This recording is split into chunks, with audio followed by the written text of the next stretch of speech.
Well, good morning, everybody, and welcome to the 50th anniversary celebration.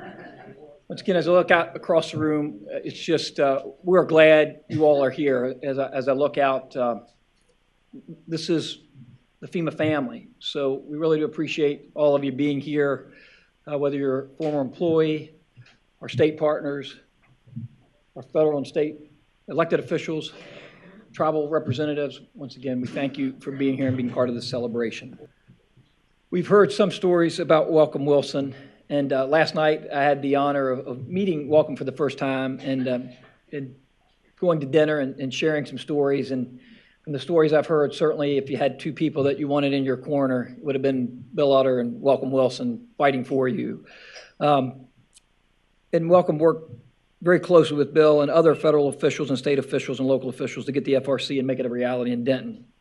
Welcome was appointed by President Eisenhower as the five-state director of Civil and Defense Mobilization, which at that time was a division of the Executive Office of the President.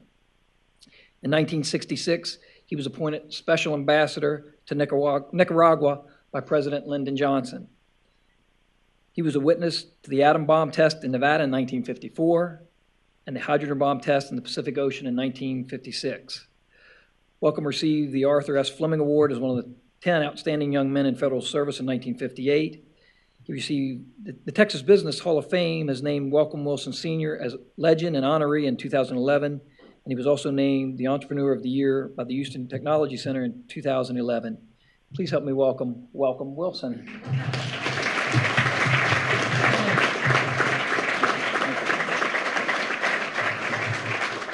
Thank you, Tony. Thank you. I'm so happy to be here, and I'm so happy to get reacquainted with some of my contemporaries who are here today. Roy Appleton, for example, Leroy Williamson, Betty Gage.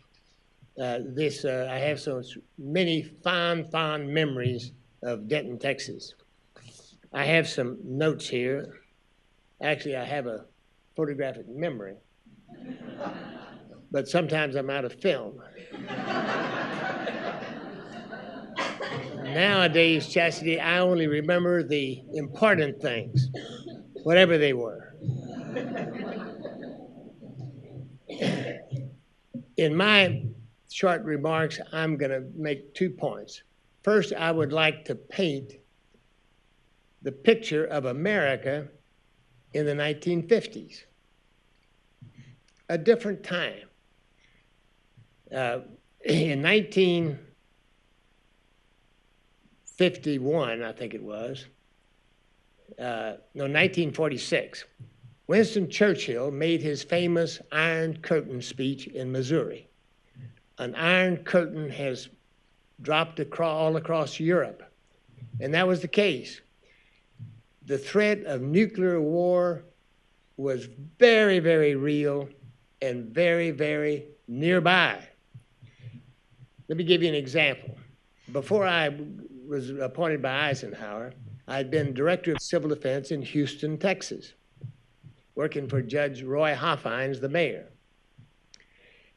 Well, nobody worried about traffic. Nobody worried about the economy. Nobody worried about global warming. People worried about nuclear attack. Everybody. And give it one example. Once a year, we had what we called Operation Alert, and we would shut down the entire city, Bill. The entire city would be shut down, all the cars off the street. People would have to go into buildings and hunker down and all that kind of stuff. And the effect on the economy must have been tremendous. Nobody even gave it a thought. Everybody thought it was so important that Houston, Texas be ready for a nuclear attack. One other quick representative of those days. As Director of Civil Defense in Houston, I put ID tags on 200,000 children. ID tags. Why? So that when they were killed, we could identify them. Now, is that gruesome or what? But people in those days were ready for it or were expecting an attack. Now, so it's in that context that this center was built. The federal government had a facility outside of Washington, D.C. called High Point. They now call it Mount Weather. That shows you the FEMA's influence.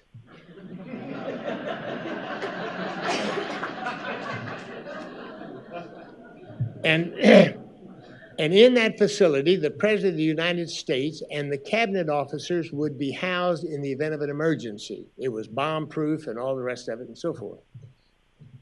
So they wanted the same facilities for the regional offices. So as part of the executive office of the President, they wanted the regional directors in Dallas-Fort Worth to have a facility that the federal government can be run out of in the event Dallas-Fort Worth was blown off the face of the earth. So that's what this headquarters was built for. The second thing was that we were the first alternative to High Point, meaning that if High Point was out of communication, whether it was destroyed or just out of communication, the regional director of the GSA in Dallas, or Fort Worth actually, would be sitting here running the entire GSA in the country. The same with the health department and the housing department and so forth. So that this headquarters was to be the center of government in the event that the national headquarters was out of touch. And guess who would be the commander-in-chief? Me. Is that a scary thought or what?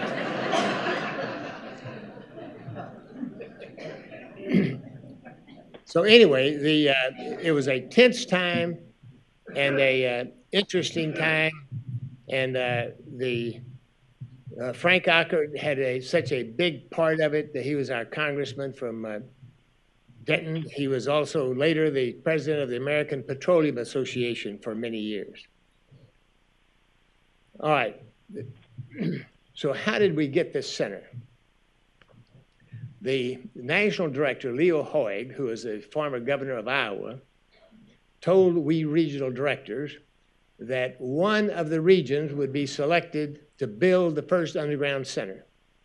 There was a little support for it in the Congress, by the way, who was always parsimonious in those days about money. So he said, I want each of you to compete to see where the center would be located. And he said, whoever wins the competition will put the center there and so forth. So I came back to Denton, where Bill Utter was president of the Chamber of Commerce. Roy Appleton was president of the newspaper. And we started organizing a campaign. So the first thing we did was promise that we would pay for the land. We didn't have to write the check then, thank heavens, but we promised that we would. So that when the legislation was finally passed, it didn't provide any money for land. The second thing is we started a campaign.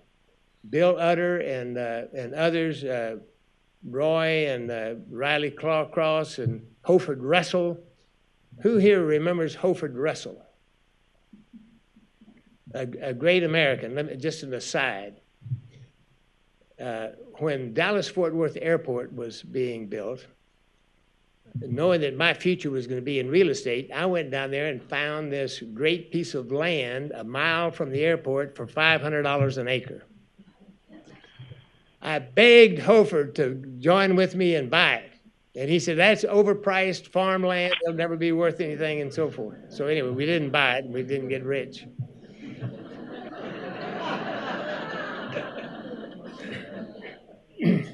But thanks to Bill Utter, and by the way, the Utter family lived at the end of the block where we lived. They lived on the end of the block. We lived in the middle. What was the name of the street? Woodhaven. And I had great memories from Woodhaven. But we worked laboriously, week after week after week, putting pressure on the congressman and so forth. We talked to the Speaker of the House, the Majority Leader of the Senate, Lyndon Johnson, and who, by the way, played a special part because he was thinking of running for President of the United States. So in 1959, he ran in 1960. So in 1959, he was very alert to doing things that would help Denton, Texas. But anyway, after many weeks of campaigning and so forth, we finally got the money for it. The first thing we had to do was to get the director of the Office of Civil and Defense Mobilization to designate Denton as the first choice. So one day he telephoned me. I was in Washington. I had a office in the executive office building right next to the White House.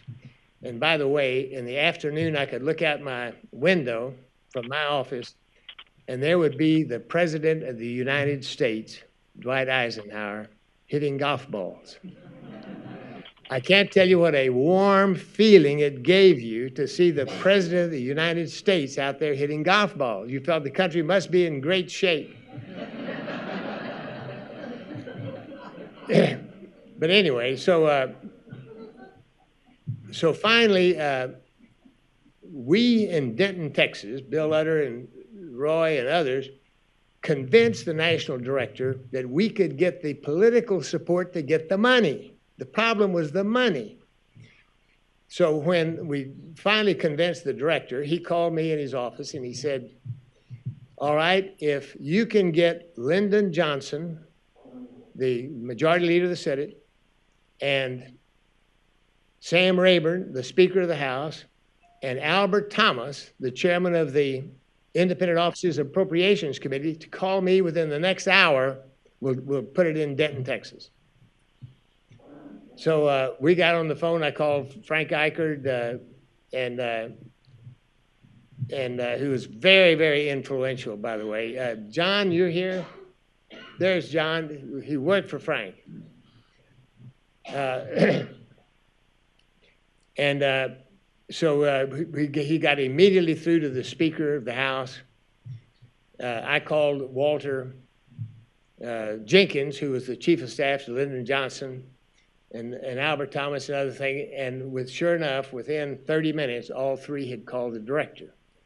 So then he said, all right, Denton gets it if we can get the money. And so that's when the work began. And thanks to Bill Utter and Roy and many other people, we were successful in getting the facility approved for Denton and to raise the money. And I want to thank all of those here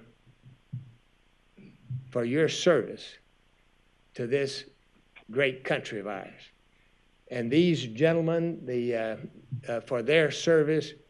I've been a businessman for most of my life now, and I can't tell you, I recognize the great sacrifice that people make when they work for the federal government and the job that they do. Thank you very much. Welcome on up.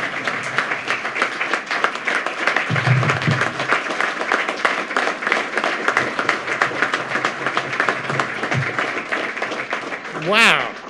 You know, everybody else presented something to the administrator, so I'm going to do it too. This is a photograph when LBJ came to the site in Denton, Texas, and over here the sign says, site of the nation's first federal underground center. And that's Johnson and a guy with dark black hair. I'm not sure who it is. But anyway, I'd like to present this to you.